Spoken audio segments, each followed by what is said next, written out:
మన ప్రభును రక్షకుడైన యేసుక్రీస్తు అతి పరిశుద్ధ కలిగిన నామంలో ఈ ఆరాధనకు కూడా వచ్చిన మీ అందరికీ నా యొక్క హృదయపూర్వకమైన వందనాలు. అందరికి వందనాలండి. పోయిన ఆదివారం ఒక వాక్యాన్ని మనం ధ్యానం చేసుకున్నాం. ఏ వాక్యము అంటే చెప్పండి, ఏ వాక్యం చెప్పుకున్నాము? సంఘములు గూర్చిన చింత. దేని గురించిన చింత? సంఘములు గూర్చిన చింత అనే అంశం మీద మనము పోయిన ఆదివారం ఎందుకో నా మనసులో దేవుడు ఈ అంశం మీద ఒక 2 లేదా 3 నెలల వరకు చెప్పు అన్నట్లుగా పదే నన్ను ప్రేరేపిస్తున్నారు. ఎందుకంటే చాలామందికి ప్రజలకు తెలియదు.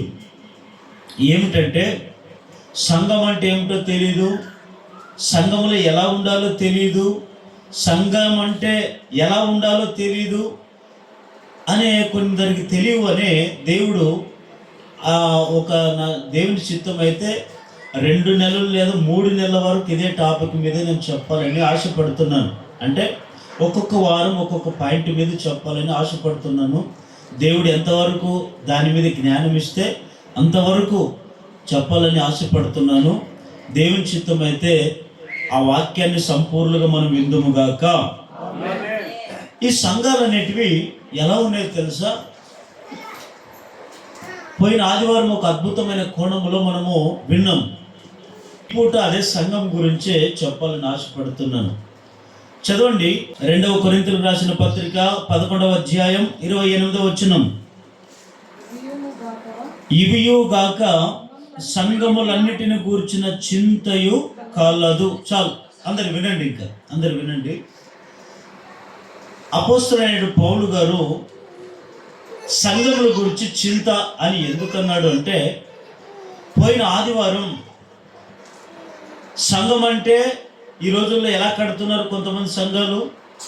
చెప్పండి, సంఘాలు ఎలా కడుతున్నారు? కొంతమంది దుష్టుల సంఘాలు కడుతున్నారు, ఇంకొంతమంది భక్తిహీనుల సంఘాలు కడుతున్నారు, ఇంకొంతమంది నామకార్థ సంఘాలు కడుతున్నారు. మరి దేవుడు మనకి ఏ సంఘం కట్టమంటాడు అంటే, దేవుని సంఘం అనేది ఒకటి ఉంది. ఆ దేవుని సంఘం కట్టమని దేవుడు చెప్పారు. దేవుని సంఘం అంటే ఏమై ఉంది? చెప్పండి, దేవుని సంఘం అంటే ఏమై ఉందని మాట్లాడుకున్నాము. ఆయన శరీరం. మరి ఆయన శరీరమైన ఈ సంఘానికి మనం ఏమి చేయాలి? ఒకటి, మంచినీరు పోసేవారిగా ఉండాలి. 2వది, ఆహారం పెట్టాలి. 3వది, సంఘమును ప్రేమించాలని పోయిన ఆదివారం మాట్లాడుకున్నాం. ఈ వారం ఏమిటంటే సంఘమును ఎలా కట్టాలి. చెప్పండి, ఈరోజు అంశం పేరేమిటి? సంఘమును ఎలా కట్టాలి. మరొకసారి చెప్పండి అన్నమాట. సంఘాన్ని ఎలా కట్టాలి? సంఘానికి మనం ఏం చేయాలో విన్నాం కదా. అయితే సంఘాన్ని మనం ఎలా కట్టాలి? సంఘం అంటే ఏదో 10 మంది కూడుకోవడమో, 10 మంది ఏ విధంగా వచ్చి వెళ్ళిపోవడం అనేది కాకుండా, ఈ సంఘం అంటే దేవుని శరీరమై ఉంది కదా. మరి ఈ సంఘాన్ని ఎలా మనం కట్టాలి? మరి దేవుడు ఎలా కట్టమన్నాడు? అందుకే పేతురుతో ఏమంటాడు? పేతురు, నా బండ మీద నువ్వు సంఘాన్ని కడుతాను, నా బండ మీద సంఘాన్ని కడుతాను అంటాడు. అంటే పేతురు ద్వారా దేవుడు ఏ సంఘాన్ని కడతానన్నాడు? నా సంఘము అన్నాడు. నా సంఘం అంటే ఎవరి సంఘము? దేవుని సంఘం. ఆ సంఘమే యేసయ్య శరీరం. ఆ సంఘమే యేసయ్య శరీరం. అయితే కొంతమంది సంఘాలు ఎలా కడుతున్నారంటే, ఈ దుష్టుల సంఘాలు కట్టేవాళ్ళు, ఈ భక్తిహీనుల సంఘాలు కట్టేవాళ్ళు, ఈ నామకార్థ సంఘాలు కట్టేవాళ్ళు కొంతమంది ఉన్నారు భూమి మీద. ఇలాంటి సంఘాల్లో దేవుడు ఏనాటికి సంచారం ఆ సంఘాల్లో చేయడు. అదేంటంటే కొంతమంది అంటారు, ఏ చర్చికి పోతే ఏమిటంటే ఆ చర్చ్ అయినా ఒకటే, ఈ చర్చ్ అయినా ఒకటే, ఆ సంఘమైనా ఒకటే, ఈ సంఘమైనా ఒకటే, నువ్వు చెప్పేది దేవుని వాక్యమే, వాళ్ళు చెప్పేది ఇలా మనం అనుకుంటాం. ఈ మాట మీకెందుకు చెప్తున్నానంటే, అసలైన పొరపాట్లు మనకు అక్కడే ఉన్నాయి. ఏమిటంటే, పొలాలు మీకు ఒక ఉదాహరణ చెప్తాను అర్థమయ్యేటట్లుగా. భూమి మీద పొలాలు ఉన్నాయి లేదా? పొలాలు విత్తుకుంటున్నామా లేదా? మరి అన్ని పొలాల్లో విత్తనాలు నూరంతలకు పండాలి కదా. మరి ఎందుకు పండవు? పొలమే కదా. మరి విత్తనాలు ఎత్తితే పండొచ్చు కదా. అంటే పొలాల్లో కూడా కొన్ని రకాలు ఉంటాయి కదా. కొన్ని నేలలు ఎట్లుంటాయి? రాగిడి నేలని, ఇంకొన్ని ఎర్ర నేలని, ఇంకా ఇసుక నేల, ఇంకా సౌడు భూమి అని, ఇట్లా రకరకాలుగా మనం భావిస్తాం. పొలం ఒకటే, భూమి ఒకటే, కానీ పంట ఎందుకు పండదు అంటే ఆ పొలాన్ని బట్టి, ఆ స్థలాన్ని బట్టి, ఆ భూమిని బట్టి అక్కడ పంట పండదు. దేవుని బిడ్డలారా, సంఘం కూడా అంతే. కొన్ని సంఘాల్లో అభివృద్ధి ఎందుకు లేదు? కొన్ని సంఘాల్లో దేవుడు ఎందుకు సంచారం చేయడు? కొన్ని సంఘాల్లో దేవుడు ఎందుకు కార్యాలు చేయట్లేదు అంటే, కొన్ని సంఘాలు దేవుని సంఘం అయితే, దేవునికి ఇష్టమైన సంఘం అయితే, ఆ సంఘములో దేవుడు ఆత్మస్వరూపుగా సంచరిస్తాడు. నీకు రోగాలు కావాలి, రోగాలు బాగు చేస్తాడు. అప్పులు కావాలి, అప్పులు తీరుస్తాడు. మేలులు చేయాలి, మేలులు చేస్తాడు. ఇదే ప్రార్థన దుష్టుల సంఘాల్లో వెళ్ళి చేయండి, నీ ప్రార్థన ఏంటాడా? భక్తిహీనుల సంఘాలు 40 రోజులు నేను ఉపవాసం ఉండి చేస్తానంటే ఏంటాడా? నువ్వు నివసిస్తున్న స్థలం ఏది అంటాడు, నువ్వు కూర్చున్న స్థలం ఏది అంటాడు. దేవునికి ప్రతి స్థలము ఇష్టమైనది కాదు, దేవునికి ప్రతి సంఘం ఇష్టమైనది కాదు. మనుషులు కట్టే సంఘాలు ఉన్నాయి, దేవుడు కట్టే సంఘము ఉంది. మనం ఏ సంఘములో ఉండాలంటే దేవుడు కట్టే సంఘములోనే, దేవుడు సంచారం చేసే సంఘములోనే మనం సహవాసము చేయాలి. మనం పొరపాటు పడి అక్కడ కదా, ఆ సంఘం కదా, ఈ సంఘం కదా అని మనం ఎప్పుడు కలవరపడిపోతూ సందేహాలతో మనం ఉండకూడదు. ఎందుకంటే దేవుని సంఘాన్ని గుర్తుపట్టాలి. ఏది దేవుని సంఘము, ఏది భక్తిహీనుల సంఘము, ఏది బుద్ధిహీనుల సంఘము, ఏది నామకార్థ సంఘం. ఆ సంఘములో దేవుని ఆత్మ సంచారం చేస్తుందా లేదా, లేదా ఆ సంఘములో దేవుడు ఉన్నాడా లేదా, ఆ సంఘములో దుష్టులు ఉన్నారా, దేవుడు ఉన్నాడు అనేది మనము గుర్తు పట్టాలి. కొన్ని సంఘాల్లో రాజకీయానికి వాడుకుంటున్నారు, సంఘాలు కడుతున్నారు, వేల డబ్బులు కట్టి, డబ్బులు పెట్టి ఈడింత ఏమండి దేశాలు తిరిగి, రాష్ట్రాలు తిరిగి, వాళ్ళతో ఇంత వీళ్ళతో ఇంత చందాలు ఎత్తుకొని వచ్చి నువ్వు సంఘాన్ని కడుతున్నావు. మంచిదే, కట్టొద్దని చెప్పట్లేదు. అది దేవుని సంఘం అయితే కట్టు, లేదా భక్తిహీనుల సంఘాన్ని ఎప్పుడు మనము కట్టకూడదు. ఆ సంఘాన్ని మనము దొంగల గృహాలుగా దేవునికి మనము చేయకూడదు. అందుకే ప్రభు అంటాడు కదా, నా ప్రార్థన మందిరం సమస్త జనులకు ప్రార్థన మందిరం అనబడిన ఆ మందిరాన్ని మీరు దేనిగా మార్చారు? దొంగల గృహాలుగా మార్చాడు అన్నాడు దేవుడు. అయితే ఇక్కడ దేవుని కార్యాలే ఉండాలి, దేవుడే సంచారం చేయాలి తప్ప దుష్టులు కానీ దుర్మార్గులు కానీ ఉండకూడదు. దేవుని సంఘం అనేది ఒకటి ఉంటే, నీవు ఎలాంటి పాపివైనా ఆ సంఘములో నువ్వు ఉంటే నీవు ఖచ్చితంగా ఏదో ఒక రోజున మారుతావు. దేవుడు నీ జీవితంలో ఎనలేని గొప్ప కార్యాలు చేస్తాడు.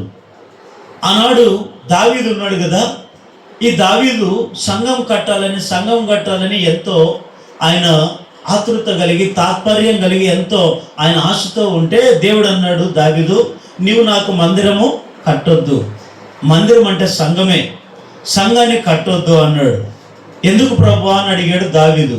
ఎందుకు లేదు, నీ చేతులంతా రక్తంతో ఉన్నాయి, యుద్ధాలు చేసి నీ చేతులంతా రక్తం అయిపోయాయి. నీవు రక్తపాతంతో చేస్తున్నటువంటి నీ చేతులతో నా సంఘము కట్టొద్దు. మరి ఎలా? నేనైతే సంఘం కట్టాలని ఆశ ఉంది నాకు, మరి మందిరం కట్టాలని ఆశ ఉంది, మరి ఎట్లా అంటే నీవు కట్టొద్దు, నీకు పుట్టబోయే కుమారుడు కడతాడు. ఎవరా కుమారుడు? సొలొమోను కడతాడు. అప్పుడు దేవుడు ఎప్పుడైతే దావీదుకి చెప్తాడో, దావీదు ఏం చేస్తాడంటే సర్లే అని చెప్పి తనకు పుట్టబోయే కుమారుడు సొలొమోను పుడితే సొలొమోను అని పేరు పెట్టి, సొలొమోను పెరిగి పెద్దవాడైనప్పుడు ఆయన చెప్తాడు. ఏమని చెప్తాడు తెలుసా? చదవండి, మొదటి రాజుల గ్రంథం 5వ అధ్యాయం 5వ వచనం చదవండి. ఇప్పుడు మొదటి రాజుల గ్రంథం 5వ అధ్యాయం 5వ వచనం.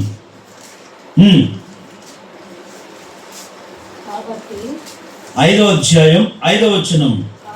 కాబట్టి నీ సింహాసనం మీద నేను నీకు బదులుగా కూర్చుండబెట్టు నీ కుమారుడు నా నామమున తన ఒక మందిరము కట్టించునని యెహోవా నా తండ్రి అయిన దావీదునకు సెలవిచ్చినట్లు నా దేవుడైన యెహోవా నా నామ ఘనతకు మందిరమును కట్టించుటకు నేను ఉద్దేశము గలవాడునై ఉన్నాను. హల్లెలూయా. ఈ సొలొమోను చెప్పిన మాట ఏమిటంటే, నా తండ్రి దినాల్లోనే నా తండ్రి నిబంధన చేసుకున్నాడు, సంఘం కట్టాలనుకున్నాడు. మరి దేవుడు నా తండ్రిని కట్టొద్దన్నాడు. అయితే నా దేవునికి నామ ఘనత కొరకు నేను ఒక సంఘాన్ని కడతాను అన్నాడు. ఎవరి ఘనత కొరకు అంట చెప్పండి, ఎవరు ఘనత కొరకు కడుతున్నాడు? వింటున్నారు లేదా? వినండి, శ్రద్ధ పెట్టినండి. ఎవరి ఘనత కొరకు? నా ఘనత అంటే ఎవరు ఘనత అంటే దేవునికి వచ్చే ఘనత కొరకు కట్టాలి, మనుషుల ఘనత కొరకు కాదు. సంఘములో ఎప్పుడు దేవునికి ఘనత రావాలి కానీ మనుషులకు ఘనత ఎప్పుడు రాకూడదు. ఈ రోజుల్లో మనకి ఎంత ఉండొచ్చు, ఎంత ఆ అధికారులైనా ఉండొచ్చు, ఎంత పరిస్థితులైనా ఉండొచ్చు. పరిస్థితి అంటే దేవుడు ఇచ్చినదే కదా. అయితే మనం అందరము దేవుని నామాని ఘనత కొరకే సంఘాన్ని కట్టాలి. సొలొమోను అన్నాడు, నేను దేవుడు మా తండ్రికి ఇచ్చిన ఆజ్ఞలకు బట్టి నేను నా దేవునికి నామ ఘనత కొరకు ఒక సంఘాన్ని కట్టాలని ఉద్దేశంతో ఉన్నాను అంటాడు. సొలొమోను కట్టిన మందిరం ఎట్లా కట్టాడు తెలుసా? మీరు చెప్పండి, ఏమేమితో కట్టాడు? బంగారుతోనా, ఇంకా వెండితోనా, ఇంకా ఇత్తడితో, రాగితో, ఇంకా రాళ్లతో,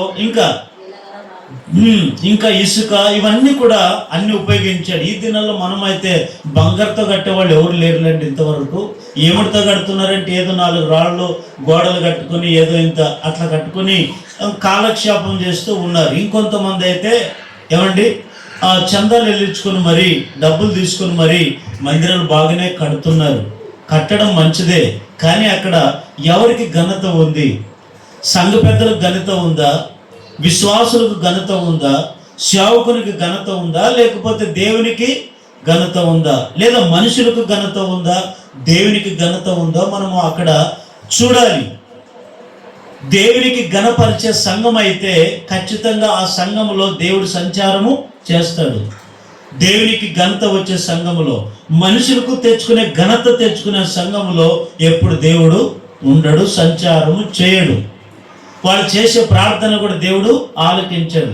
మరి సొలొమోను కట్టిన మందిరం ఎలా ఉందంటే దేవుని నామ ఘనత కొరకు వచ్చే సంఘము. హల్లెలూయా చెప్పండి, గట్టిగా హల్లెలూయా చెప్పండి. దేవుని నామానికి ఘనత కొరకు ఒక మందిరం కట్టాలని, సంఘం కట్టాలని చేయించుకున్నాడు. అయితే ఆ సంఘానికి ఎట్లా కట్టాడంటే రాళ్లతో, ఏమండి కర్రలతో, లేకపోతే అదేది వెండి బంగారం, ఇవన్నీ వీటన్నిటితో ఆ దినాల్లో ఆ సొలొమోను మందిరం కట్టాడు. వినండి, అందరు వినండి. ఆ మందిరాన్ని కట్టాడు. మందిరం కట్టగానే ఏమండి మందిరం కట్టగానే కొన్నాళ్ళకి ఆ మందిరాన్ని ఏం చేశారు? వేరే దేశస్తులు వస్తే ఆ సొలొమోను కట్టిన మందిరాన్ని పాడు చేశారు. మళ్ళీ రెండవసారి ఈ సొలొమోను కట్టిన మందిరం కాదని మళ్ళీ వేరే వాళ్ళు వచ్చి రెండవసారిగా మందిరాన్ని కట్టారు. ఇప్పటికి యెరూషలేములో మందిరం లేనే లేదు. వినండి, మరి ఆ దినంలో నోవా అది మందిరం కూడా ఎలా కట్టాలో కూడా దేవుడు అక్కడ సొలొమోనుకు చెప్పాడు. అక్కడే మొదటి రాజుల గ్రంథం 6వ అధ్యాయం 2వ వచనం చదవండి. అక్కడ ఎట్లా కట్టాడు సొలొమోను మందిరాన్ని? మొదటి రాజుల గ్రంథం 6వ అధ్యాయం 2వ వచనం, యెహోవా మందిరమును కట్టనారంభించెను. రాజైన సొలొమోను యెహోవాకు కట్టించిన మందిరము 60 మూరల పొడుగును, 20 మూరల వెడల్పును, 30 మూరల ఎత్తు గలదై ఉండెను. పరిశుద్ధ స్థలము ఎదుటనున్న ముఖ మంటపమును మందిరం యొక్క వెడల్పును బట్టి 20 మూరల పొడవును, మందిరము ముందర అది 10 మూరల వెడల్పు. అతడు మందిరమునకు విచిత్రమైన పనితో చేయబడిన అల్లిక కిటికలను చేయించెను. ఇక్కడ వినండి, ఒకసారి గట్టిగా లేదు అని చెప్పండి. ఎట్లా కట్టాడంటే ఎంత పొడవు కట్టాలో, ఎంత వెడల్పు కట్టాలో, ఎంత హైట్ కట్టాలో ఇవన్నీ కూడా కట్టాడు. కానీ కట్టడం అంటే మీరు అంటారేమో, అయ్యా మరి అట్లాంటి మందిరం మనం కూడా కడితే బాగుంటుంది కదా. నేను చెప్పే మాట ఏమిటంటే ఈ రాళ్లతో, రప్పలతో, ఈ కర్రలతో, వెండి బంగారాలతో ఎన్ని మందిరాలైనా ఎన్ని సంఘాలైనా కట్టొచ్చు. కానీ దేవుడు ఏం చెప్పాడు తెలుసా? రాళ్లతో, రప్పలతో కట్టబడిన సంఘం ఏదో ఒక రోజు కూల్చబడుతుంది. అందుకే ప్రభు అంటాడు, మీరు ఈ మందిరం చూసుచున్నారే, ఈ మందిరాన్ని నేను పడగొట్టి 3 దినాల్లో మళ్ళా కడతాను అంటాడు. కానీ ఆ దేని గురించి అని వాళ్ళు ఆలోచన చేసినప్పుడు యేసయ్య దేని గురించి చెప్పాడు తెలుసా? వారు ఆ యెరూషలేములో ఉన్న ఆ మందిరం గురించి మురిసిపోతున్నారు. కానీ దేవుడు దేని గురించి చెప్పాడు తెలుసా? అంతరంగం అనే ఒక సంఘం అనేది ఒకటి ఉంది. ఈ సంఘం పడిపోతే ఎవరు కట్టేవాళ్ళు లేరు. ఇది ఎవరో ఒకరు వచ్చి కడతారేమో, కానీ ఈ అంతరాత్మ లేదా ఈ ఆత్మతో ఈ హృదయాంతర్భాగంలో ఉన్న ఈ సంఘాన్ని ఒక్కసారి పడగొట్టుకోగలిగితే దాన్ని మరలా ఎవరు కట్టేవాళ్ళు లేరు. అందుకే యేసు ప్రభు అంటాడు, మీరు దీన్ని చూసి మురిసిపోతున్నారు. ఒకవేళ ఇది 3 రోజులు నేను కడిపి మరలా నేను కడతాను, దీన్ని కడిపి 3 రోజుల్లో మళ్ళా నేను కట్టేస్తాను. దీని గురించి కాదు చింత. మరి ఏ సంఘం, మరి ఎలా కట్టాలి సంఘాన్ని? ఆ దినంలో నోవాహుతో అంటాడు కదా, దీనికి ఒక సాదృశ్యం, సంఘానికి ఒక సాదృశ్యంగా చెప్పాడు. జలప్రయాణం వచ్చినప్పుడు నోవాహుతో అంటాడు కదా, ఈ ప్రజలందరూ కూడా విచ్చేరుడు బతుకుతున్నారు నోవాహు, నీవు నీ కుటుంబమే నాకు నీతిమంతుల కుటుంబం కనుక నీవు రక్షింపబడ్డాని కొరకు, నీ కుటుంబాన్ని రక్షించడానికి కొరకు అరలు పెట్టి ఒక ఓడను కట్టు అంటాడు. ఏం కట్టాలి?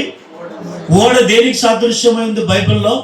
సంఘానికి సాదృశ్యం. ఈ నోవాహు కూడా ఎట్లా కట్టాడు దాన్ని? 3 అంతస్తుల పడవను, ఓడను కట్టాడు. కిటికీలు ఎక్కడ ఉండాలి, పొడవు ఎంత ఉండాలి, హైట్ ఎంత ఉండాలి, వెడల్పు ఎంత ఉండాలి, ఏమేమి దాంట్లో చేర్చుకోవాలి, ఇవన్నీ కూడా నోవాహు కట్టాడు. 3 అంతస్తుల ఓడను. ఈ సొలొమోను కూడా ఎన్ని అంతస్తులు కట్టాడు మందిరాన్ని? ఎన్ని అంతస్తులు కట్టాడు? 3 అంతస్తులు కట్టాడు. ఎన్ని అంతస్తులు? మీరు తర్వాత ఈ మొదటి రాజుల గ్రంథం 6వ అధ్యాయం అంతా తర్వాత ఇంట్లో వెళ్ళినాక చదువుకోండి. అక్కడ మొదటి అంతస్తులో ఏమేమి ఉండాలో, ఎట్లా కట్టాలో దేవుడు చెప్పాడు. 2వ అంతస్తులో ఎట్లా కట్టాలో సొలొమోను కట్టాడు. 3వ అంతస్తులో ఏమేమి కట్టాలో, ఎట్లా పెట్టాలో ఇవన్నీ కూడా సొలొమోను 3 అంతస్తుల మందిరాన్ని కట్టాడు. నేను చెప్పే మాట ఏమిటంటే, ఈ డబ్బు ఉంటే ఎన్ని మందిరాలను కట్టొచ్చు ఏమండి? మరి మనం కట్టవలసిన విధానం ఏమిటి, ఎలా సంఘాన్ని కట్టాలో ఒక 3 పాయింట్లు త్వరగా చెప్పి నేను ముగిచ్చేస్తాను. ఎలా కట్టాలి సంఘాన్ని, దేవుని సంఘాన్ని అంటే మొదటి మాట చదవండి. అపోస్తల కార్యం 16వ అధ్యాయం, అపోస్తల కార్యం 16వ అధ్యాయం 5వ వాక్యం చదవండి ఎవరైనా. 5వ వచనం, గనుక సంఘములు విశ్వాసమందు స్థిరపడి అనుదినము లెక్కకు విస్తరించుచుండెను. హల్లెలూయా. ఇక్కడ వినండి, సంఘాన్ని ఎట్లా కట్టాలి? మీరు అంటారేమో, అన్నా ఇట్లే కదన్నా, ఏం మందిరంతో ఇట్లా డబ్బు ఇట్లా కట్టొచ్చు కదన్నా, రాళ్ళు రప్పలతో కర్రలతో ఇట్లా కట్టొచ్చు కదన్నా. కానీ మందిరం కట్టగలుగుతావేమో కానీ సంఘాన్ని కట్టలేము. మరి సంఘాన్ని కట్టాలంటే ఏమిటి? దేంతో మనం కట్టాలి అంటే, ఒకటి విశ్వాసంతో మనము దేవుని సంఘాన్ని కట్టాలి. చెప్పండి, దేంతో కట్టాలి? ఇక్కడ ఆ మాట మీరు బాగా ఆలోచన చేయండి. ఏమని రాయబడింది? సంఘములు దేంతో స్థిరపరచబడుతున్నాయి? చెప్పండి, దేంతో స్థిరపరచబడుతున్నాయి? విశ్వాసము ద్వారా స్థిరపరచబడుతున్నాయి. ఆదిమ సంఘంలో ఈ కొంతమంది శిష్యులు వీళ్ళందరూ కూడా దేవుని సేవ చేస్తూ ఉన్నారు. ఆ దినాల్లో పౌలు గారు కూడా సంఘాలు కట్టడం ప్రారంభించాడు. వాళ్ళు ఎట్లా కట్టారు? వాళ్ళు కట్టిన సంఘాలు ఏమిటి? వాళ్ళు ఎలాంటి సంఘాలు కట్టారంటే, వాళ్ళు కట్టిన సంఘాలు విశ్వాసముతో కట్టిన సంఘాలు. చెప్పండి, ఎట్లా కట్టారు? ప్రతి సంఘం, దేవుని సంఘం అనేది ఎలా కట్టాలో మనం తెలుసా? డబ్బుతో కట్టబడే సంఘాలు కూల్చబడితే ఒక రోజు, నిన్నే ఎప్పుడో ఈ విజయవాడ ప్రాంతంలోనే చూశాను. అదేదో మినిస్ట్రీ, యెహోవా ఈరే మినిస్ట్రీ ఏదో అనుకుంటాను. పెద్ద సంఘం అది. మొన్న వరదలు వచ్చినప్పుడు జరిగిన సంఘటనే. ఆ మందిరం అంతా మునిగిపోయి దాన్ని పాపం రేకులతో బాగా షెడ్లేసి వాళ్ళు కట్టినట్టున్నారు. ఆ నీళ్ళంతా ప్రవాహం రావడం వల్ల మొత్తం నీటికి నేలమట్టం అయిపోయింది. ఆ సేవకురాలు కన్నీళ్లు విడిచి ఏడుస్తుంటే వాడిని చూసి నేను కాసేపు బాధపడ్డాను. కంట్లో నీళ్ళుగా వచ్చాయి నాకు కూడా. ఎందుకంటే వాళ్ళ బాధ ఏమి మన బాధ ఏమి అది సేవకులకి అర్థమవుతుంది. నేను అంటాను, అలాంటివి ఒకరోజు ఇలాంటి వరదలు వచ్చినప్పుడు కూల్చబడవచ్చు. కానీ అసలైన సంఘాన్ని కట్టాలంటే ముందు ఎలా మనం కట్టాలంటే విశ్వాసంతో కట్టాలి. కొంతమంది డబ్బుతో కట్టాలని ప్రయాసపడతారు. డబ్బుతో కట్టబడిన సంఘము ఏదో ఒకరోజు కూల్చబడుతుంది, కానీ విశ్వాసంతో కట్టబడే సంఘము ఎప్పటికీ నిలుస్తుంది. హల్లెలూయా! విశ్వాసంతో కట్టబడే సంఘము ఎప్పటికైనా నిలుస్తుంది. అందుకే ఈ పౌలు వీళ్ళందరూ కూడా ఆ దినాల్లో విశ్వాసమందు సంఘములు స్థిరపరచబడినారు. విశ్వాసంతో సంఘాలు కట్టారు. ఆ సంఘాలు విశ్వాసమందు స్థిరపరచబడ్డారు. చాలా కొంతమంది విశ్వాసం అనేది ఉండదు సంఘస్థులకి, అవిశ్వాసంతో కడుతుంటారు కొంతమంది సంఘాలు. అవిశ్వాసం మందిరానికి వస్తారు కానీ అవిశ్వాస ప్రార్థనలు, అవిశ్వాసపు ఆలోచనలు కలిగి ఉంటారు. అలా ఉండకూడదు. మనం ఎప్పుడు విశ్వాసంతో ఉండాలి. మనకి దేవుడు మేలులు చేసినా చేయకపోయినా విశ్వాసంతోనే మనం ఉండాలి. కొంతమంది దేవుడి కార్యాలు చేస్తే విశ్వాసంతో ఉంటారు. దేవుడు కార్యం చేయలేకపోతే దేవుడు లేడు, ఎవరు లేరని చెప్పి విశ్వాసంలో తొలగిపోతారు. అలా కాదు, అది ఇసుక మీద కట్టుకునే సంఘాలు కొన్ని. కానీ దేవుని సంఘం అంటే మనం ఎప్పుడు విశ్వాసంతో కట్టాలి. కానీ డబ్బుతో కట్టబడే సంఘాలు ఎప్పటికీ నిలువ అనేది మనం ఎప్పటికైనా గుర్తుపెట్టుకోవాలి. ఈ సొలొమోను కూడా రాళ్లతో పాటు ఏమిడితో కట్టాడని మనం మాట్లాడుకున్నాము. వెండి, ఇంకేమిడితో కట్టాడు? బంగారంతో కట్టాడు. ఏమిడితో కట్టాడు? బంగారం అంటే ఏమిటి సాదృశ్యం మీరు అనుకుంటారేమో. బంగారం అంటే ఏమిటి చెప్పండి? బంగారం దేనికి సాదృశ్యమై ఉంది బైబిల్లో? బంగారము దేనికి సాదృశ్యమై ఉంది? ఎన్నోసార్లు మీకు చెప్పాను. బంగారము దేనికి సాదృశ్యమై ఉందంటే విశ్వాసానికి సాదృశ్యమైంది. అంతే కదా? విశ్వాసానికి సాదృశ్యమై ఉంది అంటే సొలొమోను కూడా కట్టిన బంగారము ఒకవేళ ఆయన చేసిన ఆ కట్టిన ఆ బంగారంతో కట్టొచ్చు, కానీ ఆయనలో ఉండేది ఏమిటితో కట్టాడు? విశ్వాసం. విశ్వాసం అనేది ఉండాలి. విశ్వాసంతో కట్టబడాలి. విశ్వాసంతో కట్టబడే సంఘమే దేవుని సంఘం. అందుకే దేవుడు అంటాడు, నా సంఘమును బండ మీద కట్టుదును. ఎలా మనం కట్టాలి అంటే ఏమండి? విశ్వాసంతో కట్టాలి. అపోస్తల కార్యం 14:27 అక్కడ ఒక మాట వ్రాయబడింది, చదవండి. అపోస్తల కార్యం 14:27.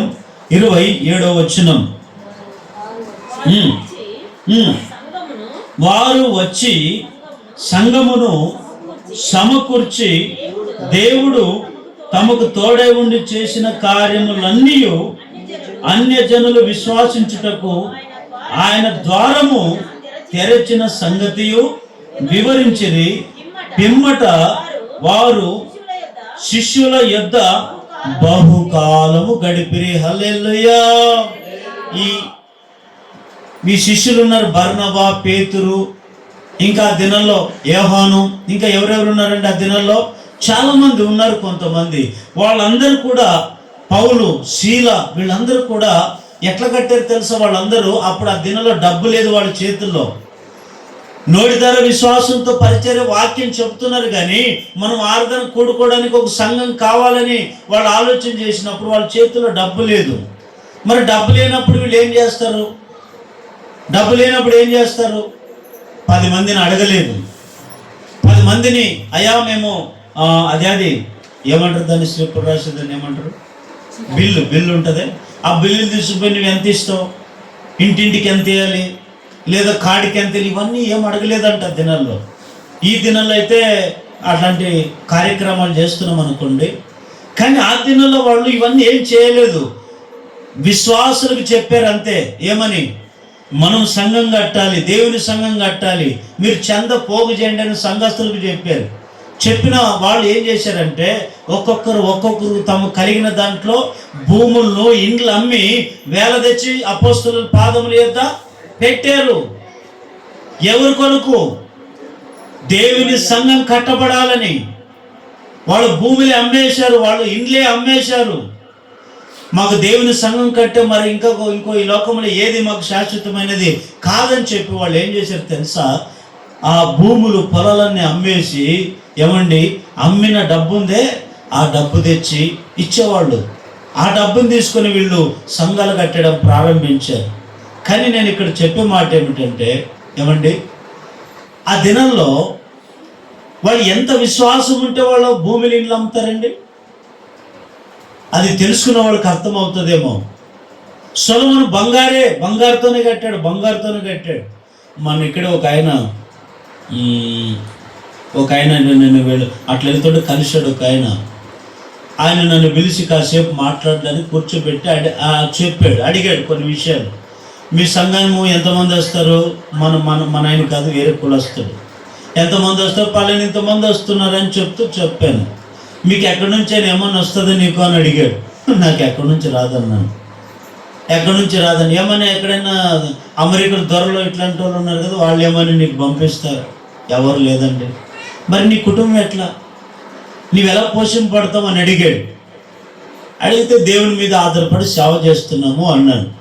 సేవ చేయాలంటే కూడా తినడానికి అది ఇది ఉండాలి కదా, మరి కావాలి కదా, మరి ఎవరైనా నీకు సపోర్టు ఇస్తున్నారు అని అడిగాడు. ఎవరు లేదండి, సంఘస్థులే వస్తారు. సంఘస్థులు ఏదో తోచిన కానుకలు వేసిపోతుంటారు. దాంతోనే మేము కాలం గడుపుతూ జీవిస్తూ సేవ చేస్తూ ఉంటాము అన్నాడు. మా అన్న కూడా మా ఊర్లోన ఒక విగ్రహార్థన గుడి కట్టాడు అన్నాడు. మీకెంత వస్తుంది? మా అన్న ఉంటాడు, మా అన్న కింద కొంతమంది అప్పుడప్పుడు పిలిపించుకుంటాడు. మా ఆయనకి ఎట్లా పడితే తెలుసా? దండికి ఇన్ని వస్తే కానుకలు అన్నాడు. ఏమేమి వస్తుంటాయని నేను అడిగితే ఆయన అన్నాడు, బంగారు గుడి వేస్తారంట. దేనికి? గుళ్ళు కొరకు. ఆయన చెప్పిన మాట వాస్తవమే చెప్తున్నాను. ఒక పనికిరాని గుళ్ళకి ఏం వేస్తున్నారు ఇప్పుడు? బంగారము, వెండి. నీ చెవులో ఏది ఉంటే అది, ఈ కాళ్ళకుంటే అది వెండి బంగారం వేస్తారు. ఓ పనికిరాని వాటి కొరకే మాటలు లేని, ఏమండి, చెవులుండి వినలేని, ముక్కుండి వాసన చూడలేని, నోరుండి మాట్లాడలేని ఆ విగ్రహార్థులకు దేవుడని కొలిచిన నీవు అంత విశ్వాసంతో బంగారు వేస్తున్నావే, మరి జీవం కలిగిన దేవుని సంఘం కొరకు మనం ఏమి ఇవ్వాలి? ఆయన చెప్తుంటే నాకు విచిత్రం అనిపించింది. ఒక పనికిరాని వాటి కొరకే ఈ అన్యజనులు అంతంత కానుకలేసి ఇస్తుంటే, అంత చేస్తుంటే ఇదేమిటి? బైబిల్లో కూడా కొంతమంది విశ్వాసులు ఉన్నారు కదా, వీళ్ళు ఏం చేశారు తెలుసా? విశ్వాసంతో ఇండ్లు భూములు అమ్మేసి ఎవరు కట్టాలని చూశారు? దేవుని సంఘం కట్టడానికి అపోస్తుల పాదములు పోయిన వాళ్ళు అంతంత ఇచ్చారు కదా, ఇండ్లు అమ్మేశారు, భూములు అమ్మేశారు. ఆయన దేవుడు ఏమన్నా తక్కువ చేశాడని రాయబడింది. వాళ్ళకి ఏమీ తక్కువ రాలేదంట. ఇస్తే అలాంటి విశ్వాసంతో ఇవ్వాలి. ఇచ్చిన 10 అదంతా నుండి ఇచ్చినదంతా కూడా విశ్వాసంతో దేవుని సంఘాన్ని మనము కట్టాలి. హల్లెలూయా. విధవరాలు సంఘంలో ఉందారు. యేసుప్రభు వాక్యాన్ని బోధించి ఒక మూలన వెళ్ళి కూర్చొని చూస్తున్నాడు. ఎవరైనా ఎంతెంత వేస్తున్నారో అని చూసుకుంటున్నాడు. అందరూ ఉన్న వాళ్ళందరూ కూడా వాళ్ళందరూ ఇస్తున్నారు. ఎవరి కలమిలో వాళ్ళకి ఇస్తున్నారు. కానీ అందరికంటే వెనకాల ఒక బీద విధవరాలు ఉంది. ఆ విధవరాలు ఎంత ఉందండి? ఎంత ఉందని రాయబడింది బైబిల్లో? 2 కాసులు. మన భాషలో చెప్పాలంటే 2 రూపాయలు అనుకుందామా? 2 రూపాయలు అనుకోండి. ఆ స్త్రీ ఉన్నదే 2 రూపాయలు. ఆ దినంలో అదే గొప్పది అనుకోండి. అదే 2 లక్షలతో సమానం. ఆ దినంలో, ఈ దినంలో 2 లక్షలు ఉంటే 2000తో సమానం. అంతే కదా? అంతే. ఆ దినంలో ఆ స్త్రీ వేసింది ఏమిటో తెలుసా? ఉన్న 2 కాసులు వేసిందంట. యేసుప్రభు ఆశ్చర్యపడిపోయి వాళ్ళతో అంటున్నారు, ఎదుగో మీరు చూడండి, మీరందరూ మీకు కలిగిన దాంట్లో వేస్తే ఈమె లేబులో వేసింది అన్నాడు. లేమిలో అంటే లేకపోయినా, ఆమెతో లేకపోయినా ఉన్నదంతా 2 కాసులు అంటే జీవనమంతా వేసిందని ఆమెను గనపరిచాడు. ఈరోజు మనమే అదే 2 రూపాయలు మనతో ఉందనుకోండి, మనం 10 రకాల ఆలోచన చేస్తాం. ఈ 2 రూపాయలు ఉంటే దేవునికి ఎంత చెందేయాలి, పావుల ఇట్లా ఆ దినాలు లెక్కేసుకోండి, పావులు వేసి మరి మిగిలిన ₹30 ఉంటుంది కదా, ఆ మిగిలిన ₹30 మనం దాచుకోవడం, ఇంకోటి మనం ఇట్లా ఆలోచన చేస్తాం. కానీ దేవుని బిడ్డలారా, ఆ రోజుల్లో మరి ఆ స్త్రీ ఎందుకు అంత ఇచ్చిందంటే విశ్వాసం. ఎందుకంత ఇచ్చింది? ఎలా ఇచ్చింది? విశ్వాసం. ఆనాడు అపోస్తులలో సేవలో వాళ్ళందరూ కూడా సంఘాలు, భూములు, ఇండ్లు ఎందుకు అమ్మేశారు? ఎలా అమ్మేశారు? విశ్వాసం. కానీ ఈ రోజుల్లో మనం కూడా ఏమండి, దేంతో మనం దేవుని మందిరాన్ని కట్టాలి? విశ్వాసంతో కట్టాలి. కానీ అవిశ్వాసంతో దేవుని సంఘాన్ని కట్టకూడదు. విశ్వాసంతో కట్టబడే సంఘమే దేవుని సంఘము. ఆ సంఘములో ఏమి తక్కువ రాకుండా దేవుడు మనకు సమృద్ధి దయచేస్తాడు. హల్లెలూయా. 2వ పాయింట్, ఇంకా దేవుని సంఘాన్ని మనం ఎలా కట్టాలి? 2వ పాయింట్ చదవండి. 1 రాజుల గ్రంథం 8వ అధ్యాయం 17వ వచనం. 1 రాజుల గ్రంథం 8వ అధ్యాయం 17వ వచనం చదవండి.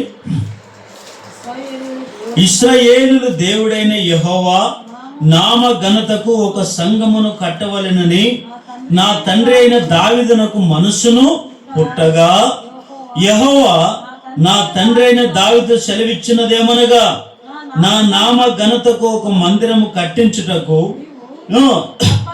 నీవు తాత్పర్యము కలిగి ఉన్నావు. ఆ తాత్పర్యము మంచిదే, అయినను నీవు మందిరమును కట్టించకూడదు. నీ నడుములో నుండి పుట్టబో నీ కుమారుడు నా నామ ఘనతకు ఒక మందిరము కట్టించును. హల్లెలూయా. చెప్పండి గట్టిగా, అక్షరాలు హల్లెలూయా చెప్పండి. 1 ఎలా కట్టాలి దేవుని సంఘాన్ని అంటే విశ్వాసముతో కట్టాలి. 2వది ఎట్లా కట్టాలి అంటే తాత్పర్యంతో కట్టాలంట. చెప్పండి, అందరు చెప్పండి, ఎట్లా కట్టాలి? మరొకసారి చెప్పండి, గట్టిగా చెప్పండి. తాత్పర్యం అంటే దావీదుకి మందిరాన్ని కట్టాలని ఎట్లా పడుతున్నాడు ఆయన? తాత్పర్యం. మనసులో ఎట్లా దేవుని మందిరం కట్టాలని మనసులో ఏం పుట్టిందంట? తాత్పర్యం పుట్టింది. తాత్పర్యం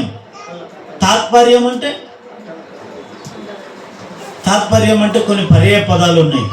తాత్పర్యం అంటే ఆసక్తి, తాత్పర్యము అంటే ఆశ, తాత్పర్యము అంటే ప్రయాస. ఇవన్నీ కూడా తాత్పర్యాల కింద వస్తాయి. అయితే నేను అంటాను, దావీదుకి ఏం కట్టాలని తాత్పర్యం ఉంది? దేవుని సంఘం కట్టాలని తాత్పర్యం ఉంది. దేవుడు ఏమన్నాడు? దావీదా, నీవు కట్టొద్దు, నీకు పుట్టబోయే కుమారుడు సొలొమోను నా సంఘాన్ని కడతాడు అన్నాడు. ఈయనకి ఎంతో తాత్పర్యం. కానీ దావీదులో మనం మెచ్చుకోవాల్సిన మాట ఏమిటంటే, దావీదులో ఎప్పుడు మనం మైనస్ పాయింట్లు చూడకూడదు. కొంతమంది దావీదు కూడా పడిపోయాడు అంటుంటారు, దావీదు పడిపోవడానికి కారణం ఏమిటంటే, మనుషులు అన్నాక అందరూ పడిపోతూ ఉంటారు. కానీ నీతిమంతుడు 7 సార్లు పడిపోయినా తిరిగి లేస్తాడంట. కానీ కొన్నిసార్లు మనుషులు పడిపోయేవాళ్ళు ఉంటే దేవుడు లేపుతాడు, సాతాను పడగొడితే దేవుడు లేపుతాడు. అట్లా అని చెప్పి ఈ 24 గంటలు పడిపోకుండా మనిషి ఉండకూడదు. తెలియక పడిపోయిన నువ్వు తిరిగి లేయాలి, దేవుని కొరకు ముందుకు సాగాలి. హల్లెలూయా. పడిపోయినని చెప్పి, పతనమైనని చెప్పి మళ్ళా లోకములో శాపములు జీవించకూడదు. ఈ మాట మరీ ఇంపార్టెంట్, బాగా వినండి. 2వది ఎట్లా కట్టాలంటే ప్రయాసతో కట్టాలంట. తాత్పర్యం అంటే ప్రయాస అని అర్థం. ఎట్లా కట్టాలి? ప్రయాస. దేవుడు ఏమన్నాడు? ప్రయాసపడి భారం మోసుకున్న సమస్త జనులారా నా యొద్దకి రండి అన్నాడు. అంటే ఈరోజు కొంతమందికి తాత్పర్యం ఉండదు. దావీదు ఒకవేళ ఒకసారి పడిపోయిన జీవితాలు ఉండొచ్చు. పడిపోకుండా ముందే ఏం చేశాడు తెలుసా? దేవుని మందిరం కట్టాలి, దేవుని సంఘం కట్టాలి అని ఒక తాత్పర్యం ఉంది ఆయనలో. అది మనం మెచ్చుకోవచ్చు దావీదులో. ఈరోజు ఎంతమందికి తాత్పర్యం ఉందో ఒకసారి చేతులు ఎత్తండి. మందిరం కొరకు ప్రయాస పడాలనా ఆశ భారం మాకుంది అన్నవాళ్ళు ఒకసారి ఇట్లా ఎత్తండి. అంతే. కానీ అందరూ ఎత్తలేరు, ఎందుకంటే అందరికీ భారము ఉండదు, కొందరికే ఉంటుంది. అయితే దేవుని బిడ్డలారా, మనం ఎప్పటికి ఏదేమైనప్పుడు కూడా మనం కట్టించుకున్న ఈ ఇళ్ళు లేదా మనకుండే ఆస్తులు అంతా ఇవన్నీ కూడా ఒకరోజు గతించేవే. కానీ నిలబడేదేమిటి? దేవుని సంఘం. ఆ సంఘం కట్టవాలంటే రెండవదిగా మనలో ఏముండాలి? ప్రయాస ఉండాలి. కొంతమందికి ప్రయాస లేదు, ఏదో వచ్చామంటే వచ్చాము, పోయామంటే పోయామన్నట్టుగా ఉంటుంటాం. కానీ అవును, ప్రయాస పడాలి కదా. దేవుని సంఘం కొరకు నా వంతుగా నేను ఏమి కృషి చేయాలి, నా వంతుగా నేనేం ప్రయాసపడాలి, నా వంతుగా నేను ఏమి ఇవ్వాలి దేవునికి, నా వంతుగా నేను దేవుని మందిరంలో ఏం చేయాలనే ఆ ప్రయాస కొంతమందికి ఉండదు. ఎంతసేపు ఉన్న సంఘంలో ఏమొస్తుంది. కొన్ని సంఘాలండి కడతారండి. నేను కళ్ళారు చూసిన సంఘం గురించి చెప్తాను. నేను ఇంకా సేవలు లేనప్పుడు ఒక ఊర్లో క్లినిక్ పెట్టుకుని డాక్టర్గా పనిచేస్తున్న దినాల్లో, సేవ రాకముందు ఆ ఊరిలో ఒక సంఘం ఉంది. ఆ సంఘాల పేరు నేను చెప్పను, ఆ ఊర్ల పేరు చెప్పను, మీరు వినండి అంతే. ఆ ఊరిలో సంవత్సరానికి ఒకసారి మనకి ఏమొస్తుంది? పండుగ వస్తుందా లేదా? వస్తుంది రాదా? చెప్పండి గట్టిగా. వస్తుంది. ఆ క్రిస్మస్ పండుగ, జనవరి పండుగ. ఆ సంఘంలో ఏం పద్ధతి పెట్టారంటే వాళ్ళు, అందుకని బైబిల్ రాయబడింది, మనుషులు కల్పించు పద్ధతులు ఉన్నాయి సంఘంలో. దేవుని పద్ధతుల్లో ఉండవు. కొన్ని సంఘాల్లో మనుషుల పద్ధతులే ఉంటాయి. ఆ సంఘంలో ఏం పద్ధతి అంటే, ఈ చంద ఆదివారము కుటుంబ ప్రార్థనకు వచ్చిన చంద ఇవన్నీ వచ్చింటాయా, ఇవన్నీ పోగు చేసిన వీళ్ళు ఏం చేస్తారంటే, వాళ్ళు ఒక్కొక్క ఇంటికి ఒక్కొక్క కార్డుకి ఇంతింత వడ్డీకి ఇస్తారు. ఎంత ఇస్తారో? వడ్డీకి ఇస్తారు. అసలు బైబిల్ ఏం చెప్తుంది? వడ్డీకి ఇవ్వకూడదు. వడ్డీ బైబిల్లో అంటే మనం దేవుని బిడ్డలుగా దేవుడు చెప్పిన మాట మీకు చెప్తున్నాను. పోనీ నీ పర్సనల్ విషయం నువ్వు వడ్డీకి నుంచుకేమని అది వేరే. ఈ సంఘంలో దేవుడు 10 రూపాయలు స్వరక్తం ఇచ్చి సంపాదించిన ఈ డబ్బు ఉందే, ఈ కానుకలు ఉన్నాయి, ఈ కానుకలు వడ్డీకి ఇవ్వకూడదు, వడ్డీకి తీసుకోకూడదు. ఒకవేళ ఎవరైనా నిన్ను అప్పడిగితే ఇచ్చిన నీవు ఆ వ్యక్తి పరిస్థితి చూడు. అట్లా ఇవన్నీ కొన్ని నిబంధనలు ఉన్నాయి. తీసుకున్న వ్యక్తి కూడా తిరిగి చెల్లించాలి. మరి వాళ్ళు అడగరు కదా, వాళ్ళు ఏమనుకోరు కదా అని చెప్పి మొండిగా మనము ఉండకూడదు. ఉన్నాయా? ఇవ్వాలి. ఇట్లా ఇవన్నీ కొన్ని క్రమాలు ఉన్నాయి. అయితే దేవుని బిడ్డలారా, నేను చూసిన మాట, ఆ సంఘంలో సంవత్సరానికి ఒకసారి కార్డుకి ఇంత వేలు ఇస్తుంటారు. మళ్ళీ వచ్చే పండుగంతా మరి వడ్డీతో సహా వసూలు చేసి డబ్బంతా తీస్తారు. ఒక స్త్రీ ఏడ్చుకుంటూ వచ్చింది. ఆమె విధవరాలు.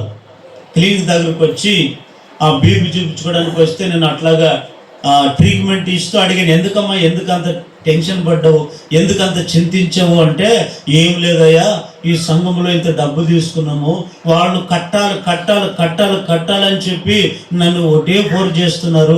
నేను తీసుకున్న డబ్బు నా పేరు మీద తీసుకొని నా పేరు మీద అదే నోటీస్ రాయించి ఆ డబ్బంతా నా కుమారునికి ఇచ్చాను.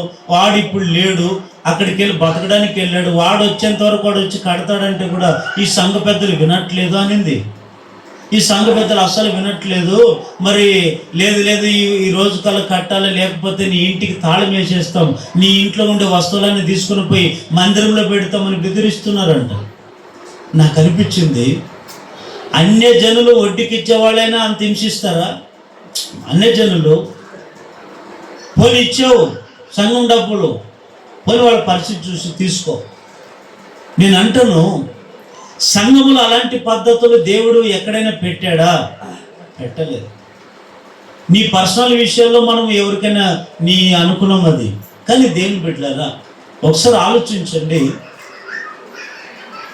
ఈ సొలొమోను కట్టిన ఆ మందిరం కొరకు దావీదు ఎంతో ప్రయాసపడ్డాడు. ప్రయాస అనేది సంఘాన్ని, అందుకని ప్రభు అంటాడు, నీ ప్రయాస, ప్రభునందు పడిన ప్రయాస ఎప్పటికి వ్యర్థము కాదు. నీ లోకరీతిగా ఎన్నైనా ప్రయాసపడేది ఒకరోజు వ్యర్థం అయిపోతుంది. నీ లోకరీతిగా ఎన్నైనా ప్రయాసపడి అవన్నీ ఒకరోజు గతించిపోతాయి. కానీ నువ్వు దేవుని కొరకు ప్రయాసపడితే నీకు ఆరోగ్యం ఇస్తాడు, ఆయుష్ను ఇస్తాడు, నీ శ్రమల నుంచి విడిపిస్తాడు. నీకు ఏది కీడు రాకుండా దేవుడు అవన్నిటిని కూడా తప్పిస్తాడు. హల్లెలూయా. 2వ దినవృత్తాంతుల గ్రంథం 29వ అధ్యాయం 2వ వచనం చదవండి. 2వ దినవృత్తాంతుల గ్రంథం 29వ అధ్యాయం 2వ వచనం. ఇదొక్క మాట చదవండి. మొదటి దినవృత్తాంతుల గ్రంథం 29వ అధ్యాయం 2వ వచనం. నేను బహుగా ప్రయాసపడి నా దేవుని మందిరమునకు కావలసిన బంగారపు పనికి బంగారమును, వెండి పనికి వెండిని, ఇత్తడి పనికి ఇత్తడిని, ఇనుప పనికిని ఇనుమును, కర్ర పనికిని కర్రలను, గోమేధిక చెక్కుడు రాళ్లను, వింతైన వర్ణము గల పలు విధమైన రాళ్ళు, మిక్కిలి వెలవు గల నానావిధ రత్నములను, తెల్ల చలువరాయి విశేషంగా సంపాదించితిని. మరియు నా దేవుని మందిరము నాకు కలిగి ఉన్న మక్కువ చేత నేను ఆ ప్రతిష్టమైన మందిరము నిమిత్తము సంపాదించిన వస్తువులు గాక నా సొంతమైన బంగారమును వెండిని నా దేవుని మందిరము నిమిత్తము నేనిచ్చేదను. గట్టిగా లేదు అని చెప్పండి. చూడండి, దావీదుకి ఎంత ప్రయాస. పోయి తను సొంతంగా చేతులతో తను సొంతంగా మందిరం కడుతున్నాడు అంటే దేవుడు ఏమన్నాడు? నీవు మందిరము ఎవరు కడుతున్నారు? నీ కుమారుడు కడతాడు. మరి కుమారుని కట్టబోయే మందిరం కొరకు తండ్రి ఏం చేశాడు?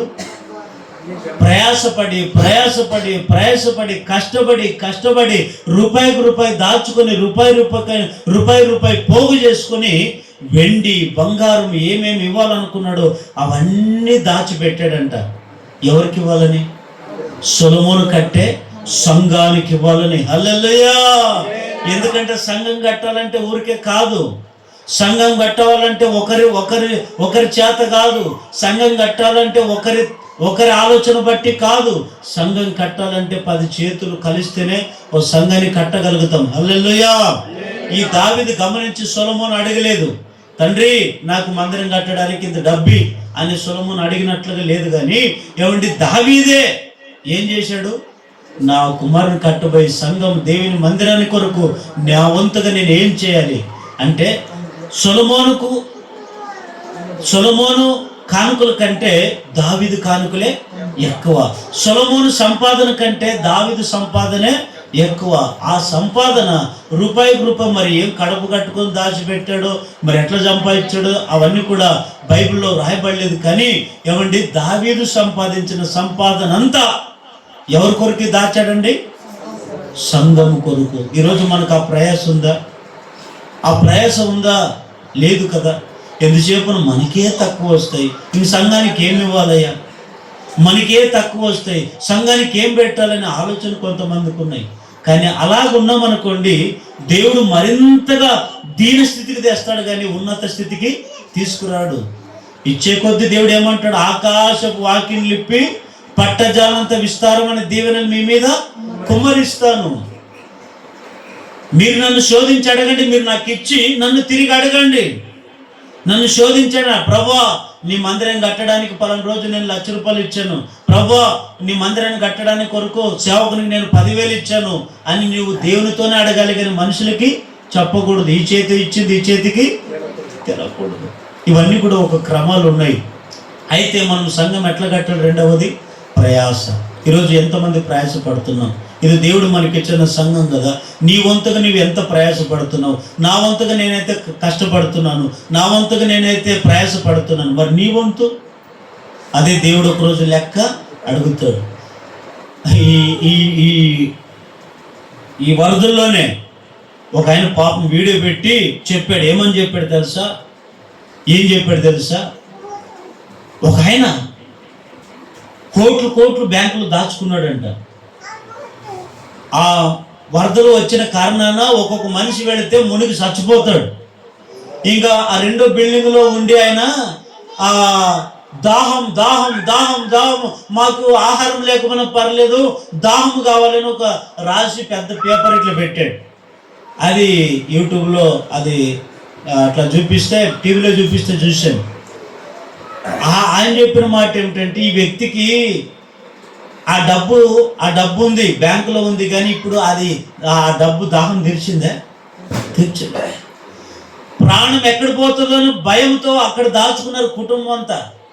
ఒక సేవకుడైతే దాహం అని కుమారుడు అడిగాడు, నాయన దాహంనైనా అని అడిగాడంట. దాహం అడిగితే తండ్రి బాధ కదండి సేవకుడు, ఆయన పాపం నా కుమారుడు దాహం అడుగుతున్నాడు అని చెప్పి నీళ్ళు తీసుకొద్దామని నీళ్ళలో పోతూ ఉంటే ఆ కొట్టుకుపోయాడు. ఆ సేవకుడు పేపర్లో వచ్చాడు నేను శవంతో. ఎందుకు ఈ మాటలన్నీ మీకు చెప్తున్నానంటే, డబ్బు మన ప్రాణాన్ని కాపాడలేదు. డబ్బు అవసరం వస్తే మనకు ఆకలి తీర్చలేదు. ఉంది నీతో డబ్బు అట్లని చెప్పి నోట్లు బిక్కొని తింటామా? డబ్బు ఎప్పుడు ఆకలి తీర్చలేదు, డబ్బు ఆశ తీర్చలేదు, డబ్బు దప్పిక తీర్చలేదు, డబ్బు ఆయుష్ను పోయలేదు. అవసరానికి ఉండాలి అంతే. కానీ ఈ సొలొమోను కట్టిన ఆ మందిరం కొరకు తండ్రి వంతుగా ఏం చేశాడు? ప్రయాసపడి తాను ఏమి చేయాలో ఏమి ఇవ్వాలో అనేది నిర్ణయించుకుని అవన్నీ కూడా సొలొమోనుకి తెచ్చి ఇచ్చి ఏమంటాడు, నా కుమారుడా దేవుని సంఘాన్ని కట్టు, దేవుని సంఘాన్ని కట్టు. అప్పుడు ఈ సొలొమోను దేవుని మందిరాన్ని 7 ఏళ్ళకంతా ఆ మందిరాన్ని కట్టాడు. హల్లెలూయా! దేవుని సంఘాన్ని కట్టాడు. అక్కడ ఇంకొక మాట చదవండి. కొంతమంది దేనికి ప్రయాసపడతారంటే, ఇర్మీయా గ్రంథం 9వ అధ్యాయం 5వ వచనం. ఇర్మీయా గ్రంథం 9వ అధ్యాయం 5వ వచనం. త్వరగా చదవండి, ముగించేసుకుందాం. 9వ అధ్యాయం 5వ వచనం. సత్యము పలకక ప్రతి వాడును అబద్ధములాడుట తమ నాలుకలకు అభ్యాసం చేసి ఉన్నారు. ఎదుటివాని తప్పులు మోపాలని ప్రయాసపడుదురు. కొంతమందికి ఏ ప్రయాస? ఈ సంఘం గురించి ప్రయాస ఉండదు, ఈ సంఘం గురించి చింత ఉండదు. దేవుడు మనకు ఒక సంఘం ఇచ్చాడు కదా, మనము సంఘ సభ్యులం కదా, సంఘ సభ్యులంగా మనం ఏమి ఇవ్వాలి, మనం ఏమి ఉండాలి, ఎలా ఉండాలో ఇవన్నీ చింత ఉండదు. దాని కొరకు ప్రయాసపడరు. దేని కొరకు ప్రయాసపడుతుంటారంటే, ఎంతసేపు ఎదుటి వారి మీరు తప్పులు మోపవాలని కొంతమంది ప్రయాస. ఇది కాదండి మన ప్రయాస. పనికిరాని ప్రయాస, వ్యర్థం, సమస్తము వ్యర్థమైపోతుంది. నువ్వు పడే ప్రయాస అంతా గాలికి పడిన ప్రయాస కలిగినట్లుగా కొంతమంది పడుతుంటారు. గాలిలో ప్రయాస పడితే ఏముంటుంది? ఏమన్నా ఉంటుందా? ఏముండదు. గాలి వచ్చి కొట్టుకుపోయిందంటే ఇక్కడ పోయేది తెలియదు, అక్కడ పోయింది, ఎక్కడ పోయింది తెలియదు. అలా ఉండకూడదండి మన ప్రయాస. మనం పడిన ప్రయాస దేవుడు చూస్తున్నాడు. ఆ మాట కూడా రాయబడింది, చదవండి. ద్వితీయోపదేశకాండం 26వ అధ్యాయం 7వ వచనం. ద్వితీయోపదేశకాండం 26వ అధ్యాయం 7వ వచనం చదవండి. 26:7 వచనం.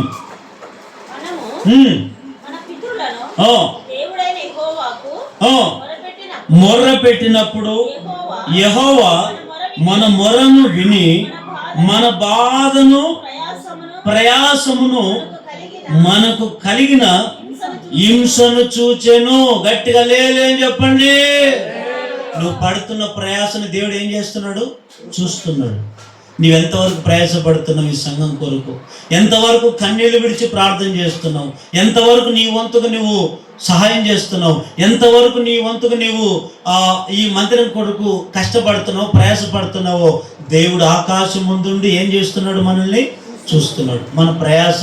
అందుకే ప్రభునందు పడిన ప్రయాస ఎప్పటికీ వ్యర్థము కాదు. లోకరీతికి పడిన ప్రయాస వ్యర్థమైపోతుందేమో, నీ కుటుంబం కొరకు పడిన ప్రయాస వ్యర్థమైపోతుందేమో, నీ అవసరతల కొరకు పడిన ప్రయాస వ్యర్థమైపోతుందేమో, కానీ దేవుని మందిరం కొరకు పడిన ప్రయాస ఎన్నటికి వ్యర్థం కాదు. ఒకవేళ చిన్న సంఘమే కావచ్చు, చిన్న కుటుంబమే కావచ్చు. అందుకే దేవుడు అన్నాడు, చిన్న మంద భయపడకుడి, దేవుని రాజ్యం ఇవ్వడానికి దేవునికి ఇష్టమై ఉంది. చిన్న మందే కావచ్చు, చిన్న మంది అయినా ఎట్లుండాలి? ప్రయాసపడే ఆ భారంతో, ఆ తాత్పర్యం మనకు ఉండాలి. పొద్దున్న రావడం, ప్రార్థన చేసుకోవడం, పరిచర్య చేసే విషయంలోనే కొంతమంది ఎలా ఉన్నారంటే, నిజంగా కొంతమందిని చూస్తే దండం పెట్టాలనిపిస్తుంది నాకు. కొంతమందిని చూస్తే ఇంకా చెప్పకూడదులేండి అట్లుంటారు. అలా ఉండకూడదు. మనం పడే ప్రయాస దేవుడు ఏం చేస్తున్నాడు? చూస్తున్నాడు. ఈ చూసిన ఈ ప్రయాస నీకు వ్యర్థం చేయడు. నీవు పడిన ప్రయాస నూరంతలుగా ఫలింపజేయునుగాక. దేవుని సంఘం కట్టాలంటే ఎట్లా కట్టాలి? రెండవదిగా ప్రయాసతో కట్టాలి, తాత్పర్యంతో కట్టాలి. మూడో పాయింట్, చివరి పాయింట్, మూడో పాయింట్ ఏమిటంటే జ్ఞానంతో కట్టాలి. దేంతో కట్టాలి చెప్పండి? దేంతో కట్టాలి? జ్ఞానం. అజ్ఞానంతో కాదు. అందుకని సామెతల గ్రంథం 14:1 మీరు తర్వాత చదువుకోండి. ఏమంటే రాయబడిందంటే జ్ఞానవంతురాలు తన ఇంటిని, అంటే నేను మీకు ఇక్కడ ఇంకొక రకంగా చెప్తాను. అక్కడ ఏమని రాయబడింది? జ్ఞానవంతురాలు తన ఇంటిని. అసలు ఇల్లు అంటే ఏమిటి? హృదయానికి వస్తుంది, మీ సొంత ఇంటికి వస్తుంది, దేవుని మందిరానికి కూడా వస్తుంది. ఇల్లు అంటే దేవుని మందిరం కూడా వస్తుంది. దేవుని సంఘాన్ని కట్టాలంటే అజ్ఞానంతో కట్టకూడదు. ఎట్లా కట్టాలి? జ్ఞానం ఉపయోగించి కట్టాలి. అజ్ఞానంతో కడుతుంటారు కొంతమంది. అజ్ఞానం కట్టిన ఆ సంఘాలు ఎప్పటికీ నిలవవు. అక్కడికి వెళ్ళి మనం బలపడాలన్నా బలపడలేం. బలపడే వాళ్ళని బలపడినీరు, వాళ్ళు బలపడరు మనమల్ని. అందుకనే వీళ్ళ ఎవరు ఇల్లు అంటే శాస్త్రుల పరిచయాలు అంటే, శాస్త్రుల పరిచయాలు ఎవరు ఇల్లు అంటే పరలోక రాజ్యానికి వాళ్ళు వెళ్ళరంట, వెళ్ళే వాళ్ళని వెళ్ళనీరు అంట. అదే. కానీ అలాంటి సంఘంలో మనం ఎప్పుడు ఉండకూడదు. దేవుని సంఘంలోనే ఉండాలి.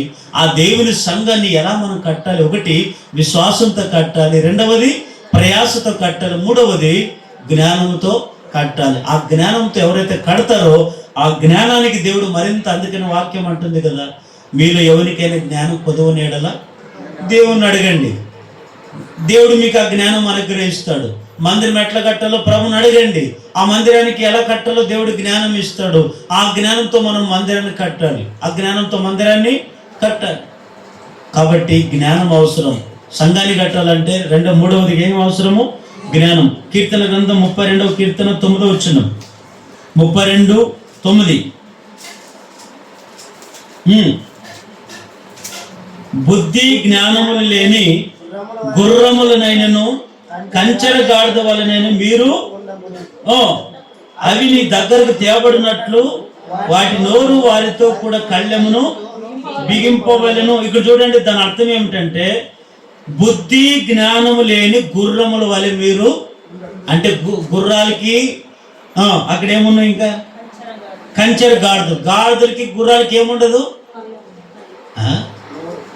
బుద్ధి జ్ఞానం ఉండదు అని బాగా అర్థం చేసుకోండి. బుద్ధి జ్ఞానం లేని గుర్రం వల్లనైనను కంచెర వాళ్ళ గాడిద వల్లనైనా మీరు ఉండండి అని చెప్పింది వాక్యము. ఉండదు. ఎందుకంటే వాటికి బుద్ధి జ్ఞానం ఉండదు. ఈరోజు కొంతమంది మనుషులు బుద్ధి జ్ఞానం లేని కంచెర గాడిదల వలె ఉన్నారు, బుద్ధి జ్ఞానం లేని గుర్రములాగా ఉన్నారు. ఈ గుర్రము యుద్ధం చేసేది తెలుసు, కానీ దానికి ఎట్లా వెళ్ళాలో దానికి పైన కూర్చున్న ఆ వ్యక్తి ఏం చేస్తాడు? గుర్రాన్ని నడిపిస్తాడు, స్వారీ చేస్తుంటాడు. సవారీ చేస్తుంటాడు. దాన్ని ఇట్లా ముగ్గుదాడు వేసి దాన్ని ఇట్లా పట్టుకుంటే ఇక్కడ తిరుగుతుంది. అంటే నడిపించే వ్యక్తి దానికి ఉంటాడు. ఎందుకు? దానికి జ్ఞానం బుద్ధి లేదు. మరి బుద్ధి జ్ఞానం ఉన్న వాళ్ళకి నడిపించేవాడు అవసరమా? అవసరం లేదు. దేవుడే ఆ జ్ఞానవంతుడు. హల్లెలూయా. అందుకే కంచెర గాడిద వలనైనను గుర్రం వలనైనను మనము ఉండకూడదు. ఎందుకంటే వాడి జ్ఞానం ఉండదు. మనకేముంది? జ్ఞానం ఉంది. ఏది మంచో ఏది చెడో అర్థం చేసుకునే జ్ఞానం ఉంది కనుక మనం వాటి వల్ల ఉండకూడదు. జ్ఞానం కలిగి మనం ఉండాలి. హల్లెలూయా. 119వ కీర్తన 66వ వచనం. ఇదొక్క మాట. 119వ కీర్తన 66వ వచనం.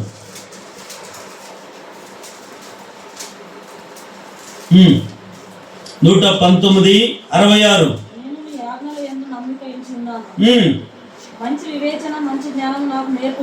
ఎట్లంట? మంచి వివేచన, మంచి జ్ఞానం. మనం దేవుని అడగాలి.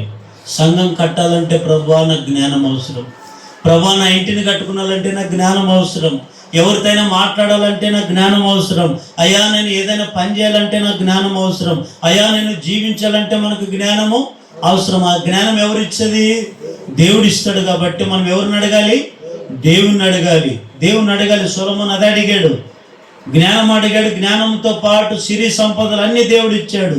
అందుకే మనం సంఘాన్ని కట్టాలంటే అజ్ఞానంతో కట్టలేము. దేనితో కట్టాలి? జ్ఞానంతో కట్టాలి. 4వది ఏమిటంటే కట్టడలు న్యాయ విధులను అనుసరిస్తూ కట్టాలంట. నాలుగవది కట్టడలను న్యాయ విధులను అనుసరిస్తూ కట్టాలి. మొదటి రాజుల గ్రంథం 6వ అధ్యాయం 12వ వచనం. మొదటి రాజుల గ్రంథం 6వ అధ్యాయం 12వ వచనం. గట్టిగా,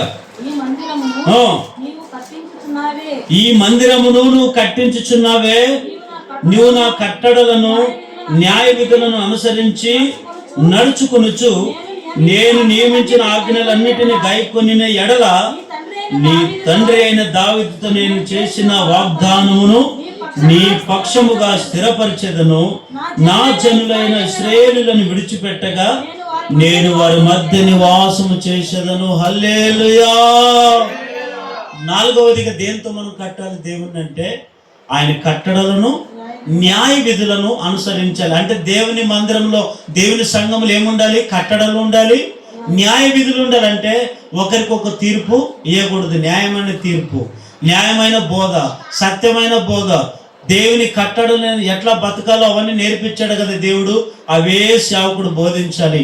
అవి అనుసరిస్తూ మనం ఉండాలి. కొంతమంది అనుసరించలేదు. కాబట్టి దేవుని బిడ్డలారా, దేవుని సంఘం అంటే ఏంటి చెప్పండి? దేవుని సంఘం అంటే ఏమిటి? దేవుని శరీరం. దేవుని ఎన్ని రకాల సంఘాలు ఉన్నాయని చెప్పుకున్నాము?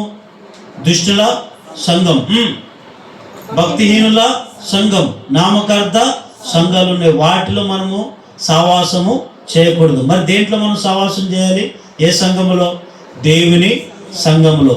ఆ సంఘానికి ఏం పోయాలో పోయిన ఆదివారము విన్నాము.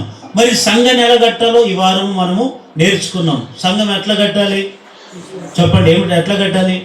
ఒకటి విశ్వాసంతో, రెండవది ప్రయాసతో, మూడవది జ్ఞానముతో, నాలుగవది దేవుని కట్టడలను న్యాయ విధులను అనుసరిస్తూ దేవుని సంఘాన్ని కట్టాలి.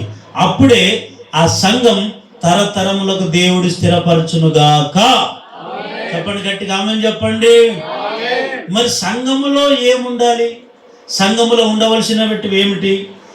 వచ్చే వారం నుంచి మనము ఒక్కొక్క పాయింట్ మనం వచ్చే ఆదివారం నుంచి విందాం.